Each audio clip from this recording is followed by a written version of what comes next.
तो दोस्तों आज तारीख हो गई है 14 फरवरी 2024 की, साथ ही में दिन है बुधवार का। तो आइए बिना देर किए फटाफट से जानते हैं आज की ताज़ा खबरें और मुख्य समाचार। तो देखें आज के मुख्य समाचार की पहली बड़ी खबर। यूएई की राजधानी अबू धाबी में आज मंदिर का उद्घाटन करेंगे प्रधानमंत्री मोदी। इस दौरान कई कार्यक्रम होंगे। जी हाँ, राजस्थान के गुलाबी बलुआ पत्थरों से अबू धाबी में बड़ा विशाल हिंदू मंदिर बनके तैयार हो गया है, जिसका उद्घाटन आज प्रधानमंत्री मोदी करेंगे। इस्लामिक देश यूएई में ये पहला हिंदू मंदिर होगा। शायद आपको पता होगा, अभी हाल ही में बीते रोज पीएम मोदी 2 दिन के लिए यूएई के दौरे के लिए रवाना हुए थे। तो आज पीएम मोदी के दौरे का दूसरा दिन है और आज ही के दिन जिसका इंतजार कई सालों से हो रहा था, तो फाइनली आज वो घड़ी आ चुकी है। आज 14 फरवरी को 27 एकड़ में बने 108 फुट ऊंचे मंदिर का पीएम मोदी उद्घाटन करेंगे। वहीं बताया गया है इस मंदिर को वास्तुशिल्प का चमत्कार माना जा रहा है, क्योंकि यहाँ पे ढेरों नक्काशियाँ की गई हैं जो लोगों के मन को मोह लेती हैं। अभी आप अपनी स्क्रीन पर यूएई की राजधानी अबू धाबी में जो पहला बड़ा विशाल हिंदू मंदिर बनकर तैयार हुआ है, उसकी तस्वीरें देख सकते हैं कि इस मंदिर को कितना विशाल और कितनी बारीक नक्काशियों से बनाया गया है, जो अपने आप में ही अद्भुत है। वहीं बताया गया है मंदिर प्रबंधन के मुताबिक मंदिर के दोनों किनारों पर गंगा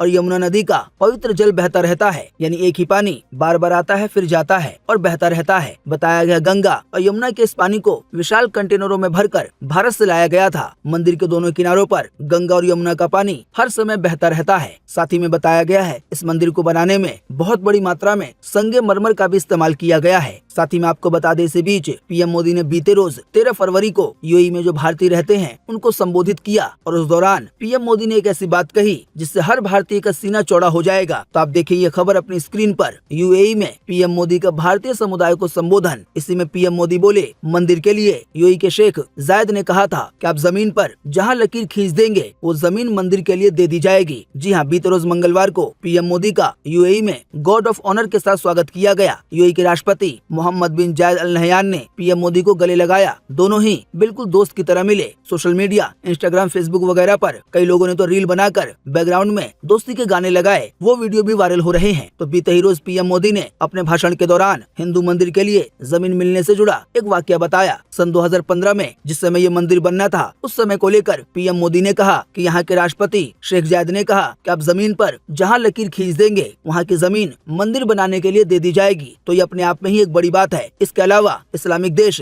यूएई में जो पहला बड़ा विशाल हिंदू मंदिर बना है, तो ये मंदिर कोई यहाँ वहाँ नहीं बल्कि जो यूएई की राजधानी है अबू धाबी में बना है। देखिए अगली खबर। काफी लंबा चलने वाला है किसानों का आंदोलन। 800 ट्रॉलियों में 6 महीने का राशन लाए हैं किसान। जी हाँ, पंजाब हरियाणा से किसान दिल्ली कूच के लिए निकल गए हैं। शंभू बॉर्डर पर बैरिकेडिंग तोड़ने की कोशिश की गई तो पुलिस ने ड्रोन से आंसू गैस के गोले छोड़े। इसी दौरान पुलिस और किसानों के बीच एक झड़प भी हो गई। इस झड़प में 12 किसान घायल हुए हैं। झड़प के दौरान अम्बाला के डीएसपी समेत 6 पुलिसकर्मी भी घायल हुए हैं। आसान शब्दों में कहें तो एक बार फिर से किसानों के साथ झड़प होना, आंसू गैस के गोले छोड़ना या लाठीचार्ज होना, इसका दौर शुरू हो गया है। हालांकि बताया गया इसी बीच शंभू बॉर्डर को भी बंद किया गया है, लेकिन किसानों ने उसको खोलने की कोशिश की। इसी दौरान आंसू गैस के गोले छोड़े गए। वहीं आपको बता दें, किसानों के भयंकर आंदोलन को देखते हुए हरियाणा के 7 और राजस्थान के 3 जिलों में इंटरनेट को पूरी तरह से बंद कर दिया गया है। 15 जिलों में धारा 144 लागू कर दी गई है। हरियाणा और दिल्ली का सिंघू और टिकरी बॉर्डर, साथ ही में यूपी से जुड़ा गाजीपुर बॉर्डर, ये सभी बॉर्डर सील कर दिए गए हैं। वहीं पूरी दिल्ली में 1 महीने के लिए धारा 144 लागू कर दी गई है। इसके लागू होने के बाद 4 या 4 से ज्यादा व्यक्ति कहीं पर भी पूरी दिल्ली में एक साथ इकट्ठे नहीं हो सकते हैं। हालांकि दोस्तों, इन सब के बीच जो एक बड़ी और चौंकाने वाली खबर आई है वो ये है कि किसानों के मुताबिक वो 800 ट्रॉलियों में 6 महीने तक का राशन साथ लेकर आए हैं, यानी कि यह आंदोलन बहुत लंबा चल सकता है। देखिए अगली खबर। राहुल गांधी बोले, एमएसपी की लीगल गारंटी देंगे, अगर हमारी सरकार बन गई तो। अंबिकापुर में कहा, सरकार बनते ही इसे लागू कर देंगे। जी हाँ, राहुल गांधी ने कहा है कि हम एमएसपी की लीगल गारंटी देंगे। ये चुनाव के मैनिफेस्टो में शामिल होगा, चुनाव के घोषणा पत्र में शामिल होगा। राहुल गांधी ने यह वादा किया है कि केंद्र में सरकार बनते ही इसे लागू किया जाएगा। फसलों के दाम कम होने पर भी सरकार इसकी भरपाई करेगी। हालांकि आपको बता दें, सर्वे के मुताबिक अभी हाल ही में जो हुए हैं तो उनके जो आंकड़े आए हैं उनको देखकर बहुत कम उम्मीद है कि इस बार 2024 में कांग्रेस की सरकार आ पाए। हालांकि हालांकि इसके बावजूद भी कांग्रेस के सभी नेता कई तरह के बयान देने में लगे हुए हैं। देखिए अगली खबर कि रिलायंस कंपनी का मार्केट कैप 20 लाख करोड़ के हुआ पार। ये मुकाम हासिल करने वाली ये देश की पहली कंपनी है। वहीं रिलायंस कंपनी का शेयर ऑल टाइम हाई पे चला गया है, यानी कि अभी इस समय रिलायंस कंपनी के शेयर का जो दाम है वो अभी सबसे ज्यादा है। वहीं रिलायंस कंपनी इतनी बड़ी हो गई है कि ऐसी देश की पहली कंपनी है जिसने अपना मार्केट कैप 20 लाख करोड़ के पार कर दिया है। अब इससे बड़ी कंपनी अपने देश में नहीं है। देखिए अगली खबर, पेटीएम क्यूआर कोड्स हमेशा की तरह आसानी से काम करते रहेंगे। पेटीएम कंपनी ने कहा है कि साउंड बॉक्स या जो कार्ड है या जो पेटीएम की मशीनें हैं वो पहले की तरह चालू रहेंगी। अभी हाल ही में आरबीआई ने पेटीएम के पेमेंट्स बैंक पे जो एक्शन लिया है तो उसका असर इन सभी चीजों पे नहीं पड़ेगा। बात यह है कि बहुत सारे लोगों के मनों में इस बात का कंफ्यूजन है या कई लोग सच में ऐसा समझ रहे हैं कि फरवरी के महीने के बाद पूरा पेटीएम ही बंद हो जाएगा। इस वजह से बहुत सारे लोग दूसरे ऑप्शन तलाश रहे हैं जैसे फोन पे, गूगल पे वगैरह। तो इसी वजह से पेटीएम कंपनी को बार बार ये बताना पड़ रहा है कि जो यूपीआई की सेवा है, जो पेटीएम का क्यूआर कोड है, जो उनका साउंड बॉक्स है या पेटीएम की जो भी सर्विसें हैं जो यूपीआई में इस्तेमाल होती हैं, तो ये पहले की तरह आसानी से चलती रहेंगी। दुकान वालों को दूसरा ऑप्शन ढूंढने की जरूरत नहीं है। ये सभी बातें कंपनी की ओर से कही गई हैं। देखिए अगली खबर, सीबीएसई बोर्ड परीक्षा से जुड़ी फर्जी खबर फैलाने वालों की अब नहीं होगी खैर। जी हाँ, central board of secondary education की तरफ से 10वीं और 12वीं 2024 की परीक्षाएं 15 फरवरी से 2 अप्रैल तक आयोजित की जाएंगी। बोर्ड परीक्षा को लेकर सभी तैयारियां पूरी कर ली गई हैं। इसी बीच ये बड़ी खबर आ रही है कि परीक्षा को नकल मुक्त और अफवाह मुक्त बनाने के लिए कई तरह के नियम और गाइडलाइंस जारी किए गए हैं। सीबीएसई की ओर से बताया गया है कि जो भी लोग पेपर में नकल को लेकर या अफवाह को लेकर या पेपर लीक को लेकर कुछ भी उल्टी सीधी खबर फैलाएंगे या नकल वगैरह को लेकर किसी भी तरह का गलत काम करेंगे तो अब उनके खिलाफ सीधे कानूनी कार्रवाई की जाएगी। पेपर तो जाएगा ही। देखिए अगली खबर, विवेक बिंद्रा के खिलाफ चार्जशीट हुई दाखिल। पत्नी से मारपीट केस में सिक्योरिटी गार्ड भी बना है गवाह। जी हाँ, मोटिवेशनल स्पीकर समझे जाने वाले विवेक बिंद्रा पर पत्नी से मारपीट के आरोप में पुलिस ने चार्जशीट कोर्ट में दाखिल कर दी है। यानी कि पुलिस द्वारा मारपीट का जो केस था उसकी एक रिपोर्ट बनाकर कोर्ट को दे दिया गया है। विवेक बिंद्रा पर पत्नी से मारपीट करने का जो आरोप है इसमें कुल 4 गवाह बनाए गए हैं। साथ ही में सबूत के तौर पर सीसीटीवी कैमरे के वीडियो भी सबूत में है। आसान शब्दों में कहें तो अब जल्द ही विवेक बिंद्रा पर कोर्ट द्वारा कड़ी कार्रवाई की जा सकती है, बीवी को बेरहमी से पीटने की वजह से। देखिए अगली खबर, बाफ्टा अवार्ड्स